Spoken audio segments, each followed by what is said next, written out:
6ನೇ ತರಗತಿ ಪಾಠ 3 ಕೃಷ್ಣ ಸುಧಾಮ ನಾಟಕ ದೃಶ್ಯ 1. ಸುಧಾಮನ ಗುಡಿಸಲು. ರಾತ್ರಿಯ ಸಮಯ. ಸುಧಾಮ ಯೋಚಿಸುತ್ತಾ ಶತಪಥಿಸುತ್ತಿದ್ದಾನೆ. ಆತನ ಮುಖದಲ್ಲಿ ನಿರಾಸೆ ತುಂಬಿದೆ.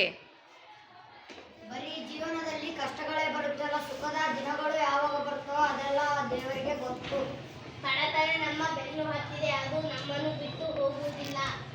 ಬಡತನ ನಮಗಿರಲಿ, ಮನೆ ತುಂಬ ಮಕ್ಕಳಿರಲಿ ಎಂದು ದೇವರಲ್ಲಿ ನೀನು ಬೇಡಿಕೊಂಡಿಯೋ ಹೇಗೆ? ಮಕ್ಕಳಿರಲಿ ಅಂದಿದ್ದು ನಿಜ, ಆದ್ರೆ ಅಮ್ಮ ಅಮ್ಮ ಹಸಿವಾಗ್ತಿದೆ, ಊಟ ಕೊಡಮ್ಮ. ಅಮ್ಮ ನನಗೆ ಹಸಿ ಊಟ ಕೊಡಮ್ಮ. ನೋಡಿದ್ರಾ, ಮಕ್ಕಳೆಲ್ಲ ಹಸಿವಿನಿಂದ ಕಂಗಾಲಾಗಿವೆ. ಪಂಡಿತ್ಯವುಳ್ಳ ನನ್ನ ಗಂಡ ದುಡಿದು ತರ್ತಾರೆ ಅಂತ ತಿಳಿದಿದ್ದೆ. ಯಾವುದಕ್ಕೂ ಕಾಲ ಕೂಡಿ ಬರಬೇಕಲ್ಲ. ಅಂತೂ ಇಂತೂ ನಮಗೆ ಬಡತನವೇ ಗತಿ. ಚಿಂತೆ ಮಾಡಿದರೆ ಏನು ಬಂತು? ಯಾವುದಕ್ಕಾದರೂ ಜೀವನದಲ್ಲಿ ಬರೀ ಬಂದದ್ದನ್ನು ಅನುಭವಿಸಲೇಬೇಕು. ಅದೇ ಮಾನವನ ಧರ್ಮ. ನೀವು ನೀತಿ ಹೇಳುವುದರಲ್ಲಿ ಬಹಳ ಮುಂದು. ನೀತಿ, ನಿಯಮ, ವಿದ್ಯತೆ, ಪಾಂಡಿತ್ಯ ಇದ್ದುದರಿಂದಲೇ ಗುರುಕುಲದಲ್ಲಿ ಶ್ರೀಕೃಷ್ಣ ನನ್ನ ಸ್ನೇಹಿತನಾಗಿದ್ದು. ಮಾತು ಮಾತಿಗೂ ಶ್ರೀಕೃಷ್ಣ ನನ್ನ ಸ್ನೇಹಿತ, ಶ್ರೀಕೃಷ್ಣ ನನ್ನ ಸ್ನೇಹಿತ ಅಂತೀರಿ? ನಿಜಕ್ಕೂ ಶ್ರೀಕೃಷ್ಣ ನನ್ನ ಪರಮ ಮಿತ್ರನಾಗಿದ್ದ. ಗುರುಕುಲದಲ್ಲಿ ಒಟ್ಟಿಗೆ ವಿದ್ಯಾಭ್ಯಾಸ ಮಾಡಿದ್ದೆವು. ಸತ್ಯ ಹೇಳುವಿರಾ? ಆ ಶ್ರೀಮಂತರಲ್ಲಿ ನೀವೆಲ್ಲಿ? ಯಾಕೆ ಸುಮ್ಮನೆ ಬಡಾಯಿ ಬಿಡ್ತೀರಾ? ಏಕೆ ಸುಳ್ಳು ಹೇಳಲಿ? ನಾನು ಕೃಷ್ಣ ಸದಾ ನನ್ನ ಜೊತೆಯಲ್ಲೇ ಇರುತ್ತಿದ್ದ.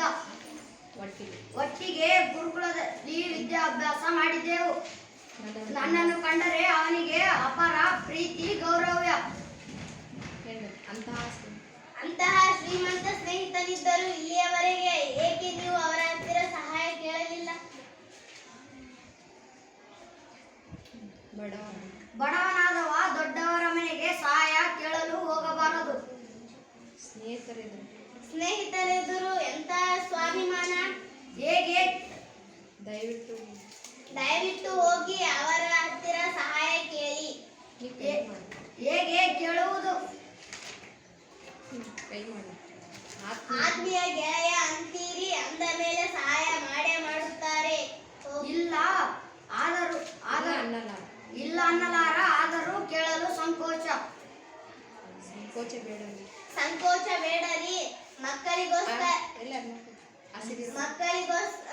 ಮಕ್ಕಳಿಗೋಸ್ಕರವಾದರೂ ಅವರ ಹತ್ತಿರ ಹೋಗಿ ಸಹಾಯ ಕೇಳಿ. ಆಗಲಿ, ಹೋಗುತ್ತೇನೆ. ಆದರೆ ಗೆಳೆಯನನ್ನು ನೋಡಲು ಬರೀ ಕೈಯಲ್ಲಿ ಹೋಗುವುದಿಲ್ಲ.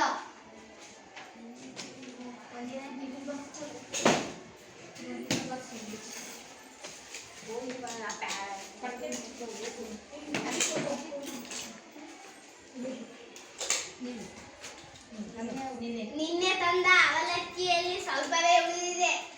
ಮಕ್ಕಳ ಉಪಹಾರಕ್ಕೆ ಏನೂ ಸಾಲದು.